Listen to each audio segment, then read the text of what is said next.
Hello, good morning mga kababayan. Quick tutorial lang po tayo mga kababayan. Ito, real talk po tayo. Kasi hindi po ang paramihan ng followers ang makapagbibigay sa atin ng ads on reel. Ang ads on reel ay invitation lang pero binibigay ito sa atin ni Meta pag ang ating mga content ay mas maganda yung quality at nakakapagbigay ng magandang information.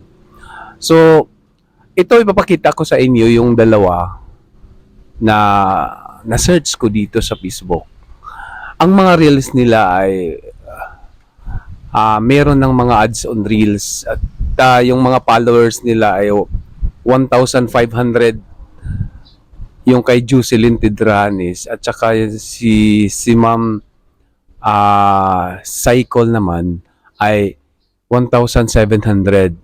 So, ibig sabihin, hindi ito yung paramihan ng followers ang makapagbibigay sa atin ng ads on reels. So, subok na po ito.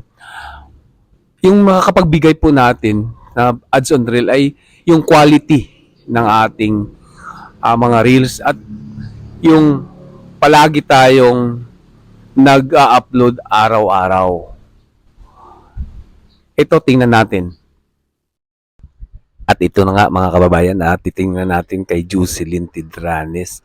Ay, meron pala siyang 1,600 followers. So, itong patunay na kahit maliit lang ang ating mga followers ay namamonetize po tayo sa ads on reels. At ito naman, si Ma'am Leah Cycle, meron siya palang 4,800 na followers. At meron po tayong nakita rin ng mga 1,000 followers na namamonetize na rin. So, makikita na natin mga kababayan, nakita ninyo. Ito talaga ang patunay na wala sa makaramihan o sa padamihan po ng followers na pwede tayong ma-invite ni Meta.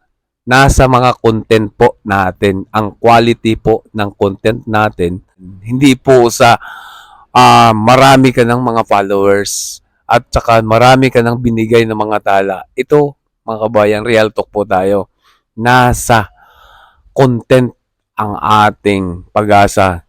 Nabigyan tayo ng ads on reels. At pangalawa, mga kababayan, ay ang lagi-lagi tayong mag-upload ng ating reels araw-araw.